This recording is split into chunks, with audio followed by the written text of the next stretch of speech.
My name is Laura, and I'm 32 years old. I have been married for 3 years to my husband Nick, who is the same age as me. Both of us are full-time employees and are busy at work, so we share the house chores and we are balancing it reasonably well. We had no children yet, but we enjoyed our life together. I'm a sales representative for a major company, and because of all the difficult tasks, I was paid pretty well, but compared to that, Nick's income was a little less. But I respected Nick for doing what he loved and his motivation as well as his pride toward his work. Nick was often away from home as his hobby was fishing, but I could forgive him if I thought that he needed it to take a break from work. I had no complaints about the fact that we kept our savings account separate, and I was responsible for all living expenses except for the rent, which we split equally. I didn't have hobbies like my husband did, and I just simply liked to see him having fun, so I was fine with him spending money on his own hobbies. And I was really fine with the thought that instead, I would be saving the money to support for our living expenses.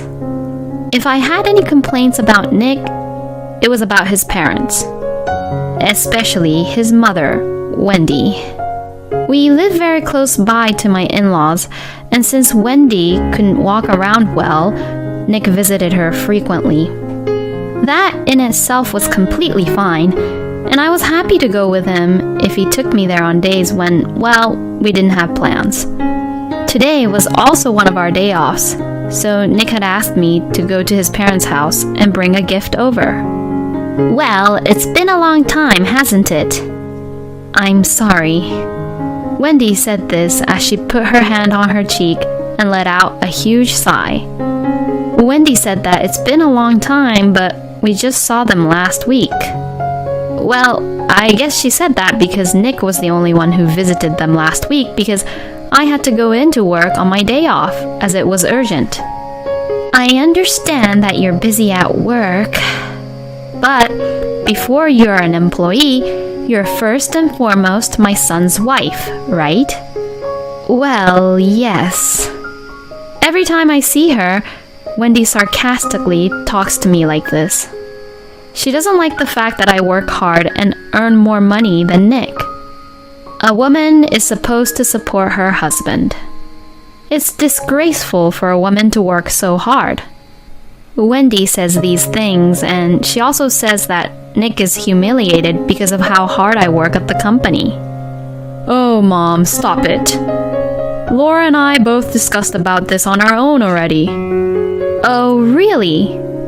Well, if you say so, then there's nothing we can do about it. It was a regular occurrence that Nick would end up stopping Wendy from criticizing me. I think Wendy, who has always been a housewife, doesn't like me working so hard at the company and will never understand my feelings.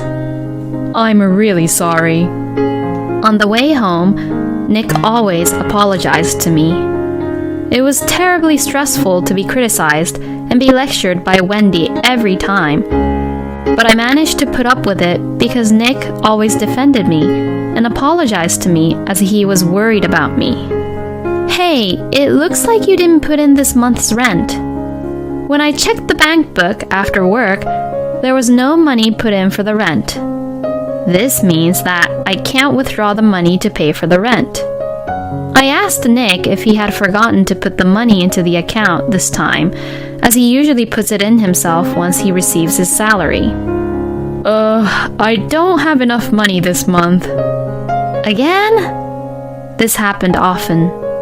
He probably bought something and then ran out of money and wasn't able to pay even half the rent. When I sighed in dismay, Nick just laughed to cover it up. Sorry, please just pay it this time. He said it as if it was no big deal. I can understand if it just happened only once or twice. I know that there are times where he wants to buy something that's expensive, but hey, you did this last month too, you know. Well, a limited edition fishing rod just came out. You said the same thing last month though, right? Even if you wanted to buy one, couldn't you have at least discussed it with me beforehand? Even though we have our own separate accounts, if he can't even pay the amount he's supposed to pay, then that's out of the question. Nick only gets to pay half of the rent, and if he couldn't even pay that, I have to bear all the rent, plus the living expenses. I definitely can't do that on my own. Ugh, just stop nagging me. He interrupted me saying that, as I was hoping he would understand my point, but he just let out a huge sigh. Nagging? I understand that this can happen from time to time, but I only said that because we decided to pay the rent together. I was a little bit concerned about how he usually spent his money, but I didn't really confront him about it before, not even once. If anything happens, you mention money, money, money for everything. Aren't you too obsessed with money, Laura? I was so shocked when he said that to me. How can you say that? But we can't live here if we don't pay the rent, right? Talking about money all the time is disgraceful. What? Disgraceful? That's what Nick had said to me. Why would he say such a thing? I knew that Nick didn't care much about money, and that was one of the parts I liked about him. So, even if he didn't save much money, I thought that it was fine if I saved money instead, and I thought that it was completely fine if I was the one who was managing the family finances. And to him, that's a disgrace. Seeing me not saying anything, I guess Nick thought that I couldn't say anything back to him, and he let out a sigh while saying this. I mean, I knew you're like that for a while, but like my mom says, women are usually supposed to stay at home and support their husbands. What? If you don't support me for being your husband a little, you're the one who's going to be embarrassed later on, okay? As Nick says that, he looks down at his phone. I had nothing more I could say to him. Nick had always apologized to me that Wendy's thoughts were old-fashioned and that she didn't understand me, but in the end, it all comes down to that idea? What does my husband mean by supporting him for being my husband?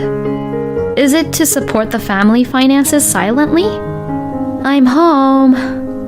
Welcome home. I came home late one day because of work, and Wendy had welcomed me back home. What? Wendy? I didn't hear that she'd be coming over. I looked at her all confused as she took my bag and went inside the living room. I was speechless after seeing the living room. What's this? The living room was so crammed with cardboard boxes and packages that were not there in the morning, and I couldn't step around anywhere. Not only my mother-in-law, but also my father-in-law were there. My husband was laughing goofily watching the TV and drinking beer. Hey, what's this all about? Don't talk in a loud voice. Hey, what is this? I was confused and Nick frowned. My mom and dad moved in today. They moved in? To our house? I had never heard about anyone moving in, and Nick didn't even mention anything about this in the morning either. My mother-in-law, without any care in the world, is smiling and began to unpack her stuff. Hey, I didn't hear anything about them moving in with us. Mom can't walk well anymore. I mean, she can still walk a little bit, but it's hard to make a living for her on her own, isn't it? But we have an extra room at our house anyways, so it's okay. It would be better for you to live with Mom too, so this shouldn't be a burden for you. Yes, I'll help you out with the housework, and it's better for you because you're always busy with work. I guess they all really don't care about me anymore. I told my husband that I didn't want to live with them, but he didn't seem to listen to me at all, and more than anything, seeing Nick being like this, I almost began to cry. We went through the trouble of renting a larger house in order to have more room for our baby in the future, but I had never thought that our family would grow in this way. The days living with Nick's parents were hell. Nick's parents, who had taken over the room I had left empty for a future baby, walked around the house like they owned the place. My favorite sofa and dining table were no longer available for me to use. I was told that wives are to do her chores and are not even allowed to sit down. The only time I could sit down was when everyone was asleep and I was alone. Eating the leftovers all alone brought tears to my eyes every day. What am I doing? How did this even happen? My in-laws never paid for anything, and when I asked them for financial support, they said, "You're earning a lot, but you're frugal with your money. Are you trying to take our own pension money?" and would yell at me. When I consulted Nick, he looked at me with dismay. "It's fine, it's just money. Mom is doing housework, so they're helping you, right?" Wendy would say that in the end, her feet and legs hurt when there were places to clean and cook and washing the dishes, so I had to do it all in the end. She did the laundry, but I didn't want to put my clothes in with my in-laws. In the end, I did my share of the laundry by myself, and since they arrived, there are more people, which meant more housework and a bigger financial burden, and so I complained about that, but they wouldn't listen to me at all. On the contrary, they'd all yell at me saying that they didn't think that I was such a cold person. What the hell? If you have a problem, then get out! Nick, who would say that to me, was no longer the husband I loved. I should leave now. I didn't think I could be happy living with these people. This dish isn't tasty at all. I don't like what you're wearing. Why are you home so late? Don't you ever think of doing chores for your family? Day after day, I was blamed for many things. I got used to seeing meals thrown away without being touched, and personal belongings that had been in my room somehow ending up in the garbage before I knew it. I was so numb that I didn't think anything of it anymore. This month's living expenses. You're still talking about that? You earn a lot, so you should do it. But my credit card is also being used without my permission, right? Is this all because of you, Wendy? I only borrowed a little. I'll pay you back someday. Wendy snickered when I showed her the detailed statement. I don't know what she spent on, but how could she spend nearly $5,000 in 1 month? Well, Wendy did admit to using my credit card without any permission, and even if she didn't, there are a lot of branded goods in her room that she obviously bought with my credit card, so I guess she couldn't get away with it. Nick knew about this, but he didn't say anything. He no longer does the house chores that we shared to do when we lived together, and he doesn't even want to look at me. But I won't let that happen forever. That's enough. The next day, after my lawyer called me and told me that, I told the company that I would take a paid leave, and after I left the house, I returned with the movers and their truck. What about work? Wendy, who was the only one left at home when I returned, asked me curiously. She looked at me and at the movers who were behind me and looked confused. Excuse me, but we might be a little noisy. Huh? Who are those people? Well then, please start your work. Ignoring Wendy, I told the 3 staffs from the moving company who were behind me. I walked past Wendy, who was taken aback by what was happening, and led them to my room. Please take everything out of here. All right. I watched them with a refreshed feeling as the 3 of them quickly packed up my stuff and carried them out of the house. If only I had decided to leave earlier, I would have been out of this hellhole by now. Hey, what are you doing? I won't let you get away with this. Wendy was yelling at me, but when I ignored her, she started to call someone. It could have been Nick or my father-in-law, or both. I don't mind if she calls them, though. I'm sure it will all be over by the time they get back here. Wendy complained and tried to get the movers to stop, but of course, she couldn't stop them. Oh, sorry, this is the last one. After they had moved out most of my things in the room, I asked for one last thing to be moved and turned to Wendy, who had been nagging me the whole time. I'm leaving. Huh? Will you please give this to Nick? Just as I was about to hand the envelope to Wendy, the front door opened. I saw Nick, who had rushed in. As I had expected, Nick had returned after all the moving work was done. The movers had completed their work in just half an hour. What the hell? Nick looked at my empty room and was speechless, and then he glared at me. What the hell do you think you're doing? Well, you came just in time. I'll just give this to you. Ignoring Nick's angry face, I smiled and handed him the envelope. My husband was taken aback, and when he saw what was inside the envelope, he was so shocked. Divorce papers? What? Wendy also rushed to look at what was in Nick's hand. What are you doing? How dare you give my son the divorce papers? It is what it is. Let's get a divorce, okay? My son married a terrible woman like you, so it's your duty to be grateful of him and serve his family. The movers who were waiting looked startled by Wendy's insults. Seeing such reaction from a third party who wasn't a part of the family, I was fully convinced that Wendy's behavior was abnormal. I'm not wrong that this isn't normal. You told me to leave if I had a problem with this, didn't you? I didn't mean it, Nick stammers. I guess he didn't really think that I would leave. And he probably didn't even imagine that I had the guts and that I would leave him. Did you really think that I would obey everything you say? Well, that's... I have plenty to complain about.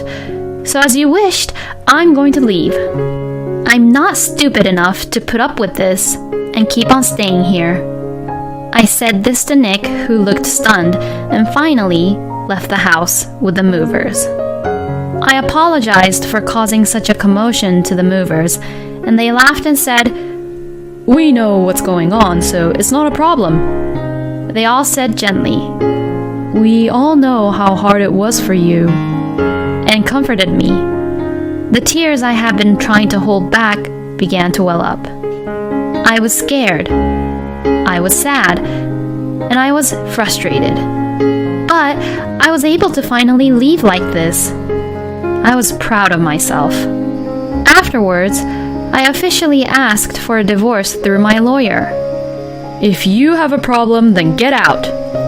After I was told that by Nick, I secretly prepared and planned for the divorce. I had consulted a lawyer and gathered evidence of the reasons for the divorce. I recorded all of Wendy's and Nick's complaints and criticism towards me, and recorded all of the dishes and personal belongings that were unreasonably thrown away. My lawyer told me that I had gathered enough evidence, so I immediately began to proceed the plan. I had already signed a contract for the house I was moving to, and all I had to do was move my stuff into it. I laughed at the thought of only a few cardboard boxes of my belongings, but I was excited at the thought of being able to live freely and being surrounded by the things I love from now on. I've given up my favorite sofa and dining table because I left them behind, but I can start over and eventually find my favorite furnitures again.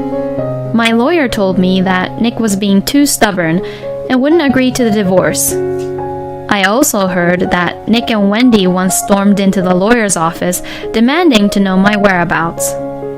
They also tried to wait for me in front of my office, but everyone at work who knew what was going on took care of me, and I was able to avoid running into each other with them.